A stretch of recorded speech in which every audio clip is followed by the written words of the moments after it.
1 Corinthians chapter 7. Principles of marriage. Now concerning the things of which you wrote to me, it is good for a man not to touch a woman. Nevertheless, because of sexual immorality, let each man have his own wife, and let each woman have her own husband. Let the husband render to his wife the affection due her, and likewise also the wife to her husband. The wife does not have authority over her own body, but the husband does. And likewise, the husband does not have authority over his own body, but the wife does. Do not deprive one another, except with consent for a time, that you may give yourself to fasting and prayer, and come together again, so that Satan does not tempt you because of your lack of self-control. But I say this as a concession, not as a commandment. For I wish that all men were even as I myself. But each one has his own gift from God, one in this manner and another in that. But I say to the unmarried and to the widows, it is good for them if they remain even as I am. But if they cannot exercise self-control, let them marry, for it is better to marry than to burn with passion. Keep your marriage vows. Now to the married I command, yet not I, but the Lord.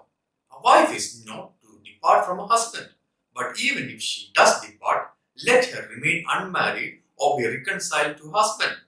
And a husband is not to divorce his wife. But to the rest, I, not the Lord, says, if any brother has a wife who does not believe, and she is willing to live with him, let him not divorce her. And a woman who has a husband who does not believe, if he is willing to live with her, let her not divorce him. For the unbelieving husband is sanctified by the wife, and the unbelieving wife is sanctified by the husband. Otherwise, your children would be unclean, but now they are holy. But if the unbeliever departs, let him depart.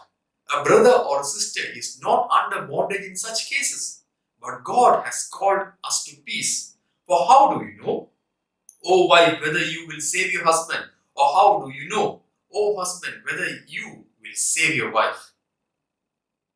Live as you are called, but as God has distributed to each one, as the Lord has called each one, so let him walk. And so I ordain in all the churches.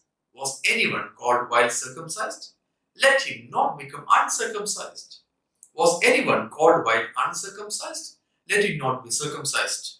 Circumcision is nothing and uncircumcision is nothing, but keeping the commandment of God is what matters. Let each one remain in the same calling in which he was called. Were you called while a slave?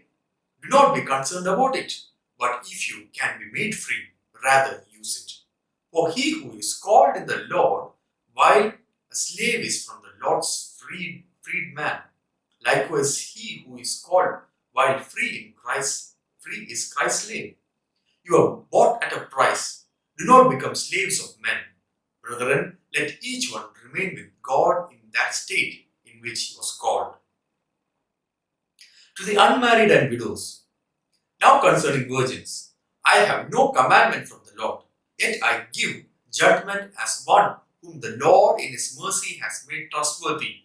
I suppose therefore that this is good because of the present distress, that it is good for a man to remain as he is. Are you bound to a wife? Do not seek to be loosed. Are you loosed from a wife? Do not seek a wife. But even if you do marry, you have not sinned. And if a virgin marries, she has not sinned. Nevertheless, such will have trouble in the flesh, but I would spare you. But this I say, brethren, the time is short, so that from now on, even those who have wives should be as though they had none. Those who weep as though they did not weep. Those who rejoice as though they did not rejoice.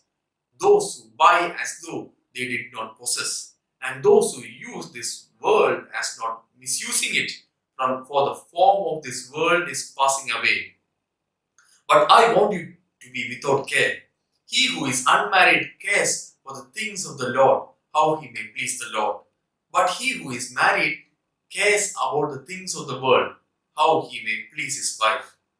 There is a difference between a wife and a virgin. The The unmarried woman cares about the things of the Lord, that she may be holy both in body and in spirit. But she who is married cares about the things of the world, how she may please her husband. And this I say for your own profit, not that I may put a leash on you, but for what is proper, and that you may serve the Lord without distraction. But if any man thinks he is behaving improperly towards his virgin, if she is past the flower of youth, and thus it must be, let him do what he wishes. He does not sin, let them marry. Nevertheless, he who stands steadfast in his heart, having no necessity, but has power over his own will, and has so determined in his heart that he will keep his virgin, does well. So then, he who gives her in marriage does well, but he who does not give her in marriage does better. A wife is bound by law as long as her husband lives. But if her husband dies, she is at liberty to be married to whom she wishes, only in the Lord. But she is happier if she remains as she is, according to my judgment. And I think I also have the spirit